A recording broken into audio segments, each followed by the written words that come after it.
Hi, I'm Lisa, the artist behind Lachri Fine Art. It is Tuesday, so I'm here to critique one of your original paintings or drawings. If you have an original painting or drawing that you would like to submit for critique, head over to my website, lachri.com/critiques. The link is below in the video description, and you can submit your work there. Today we are taking a look at this graphite drawing done by artist Sherman. My favorite thing about this is the hair. You did a really good job getting the movement and the curls in her bun, and her hair just looks really good the way you've got this drawn out. Bun, is that still what people call when the hair is up like that, or am I just aging myself terribly? You've captured features like her eyes and the shape of her nose quite well, and you even started on the shading on this, which is great. There are a few things that we can adjust on this to improve on your drawing even more. Now, you said in your submission that you wanted to get your drawing as realistic as possible, so that's what we're going to be looking for here. So I imported your drawing and the original photo into Photoshop. I laid your reference photo on top of your drawing and lined them up as good as I could get them. So in this case, I mostly lined up her eyes, and that way we could easily see how accurate your drawing is. So the eyes and the eyebrow, you did a great job there. You really did get the detail there, and everything is very well in proportion to itself. But a lot of the rest of the drawing is off, as you can see. And so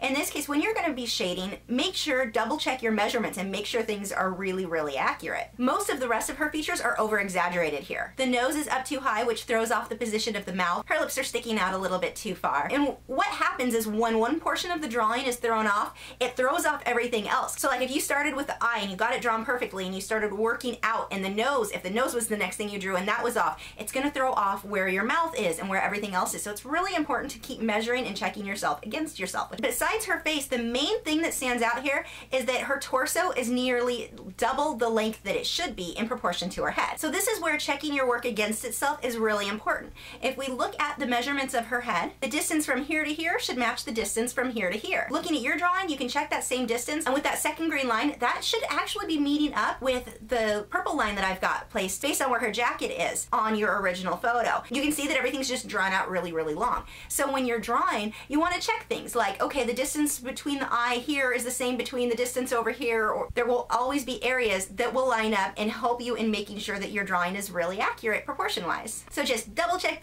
your work before you start shading, because once you start shading, you're not going to be able to really go back and easily adjust your lines if you realize something is off. For the shading, you're doing great getting contrast. That's really a big thing right there. When I'm working from a color photo and translating it into graphite or something that's in black and white, I like to take that color photo and make it black and white on the computer. If you don't have Photoshop or a photo editor, you can use a website like picmonkey.com. There are options for adjusting all kinds of things on your photos. There's tons of photo editors out there. But when you make the photo black and white and compare it to your drawing, you can see that you can go a lot darker on her skin. The other thing is to watch your pencil lines. On the jacket, your pencil lines are going all over the place. I can see where you worked in one direction here, and then you worked in another direction over here, and another direction over here. One way that you can avoid having pencil lines show through like that is to work in smaller circles. So that way you get more even coverage. But whichever method that you decide to apply the graphite, make sure that you're doing it in a way that you're not having heavy lines go all over the place in different directions. You've done a great job. You should be very proud of yourself because your drawing does have a lot of the same features, especially her eye and her eyebrow. You've done a great job there, and her hair looks great. Again, for any of you who would like to submit for critique, head over to my website, lachri.com/critiques. The link is below in the video description, and you can submit your work there. And I've had a lot of people asking when I'm going to get to their submission. I have no idea. I just started working on June submissions from last year, so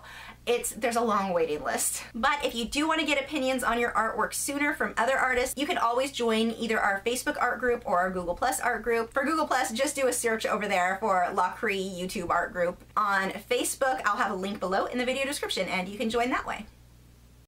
Thanks for watching. If you're new to my channel, I have new video critiques every Tuesday where I'm critiquing your original paintings or drawings, my own speed paintings, drawings, and tutorials every Wednesday, social media tips for artists each Thursday, and artist vlogs every weekend. So if you haven't already, I would love for you to subscribe so you don't miss out on anything. And you can follow me on Facebook, Twitter, Instagram, Tumblr, Google+. All of those social media sites links are below in the video description, where you can keep up with news, my newest work, and see real-time clips of whatever it is I'm currently working on. Don't forget to head back tomorrow, where I'm going to be doing a tutorial showing you guys how I airbrush my blurry backgrounds for my paintings and my colored pencil work. I'll see you guys tomorrow.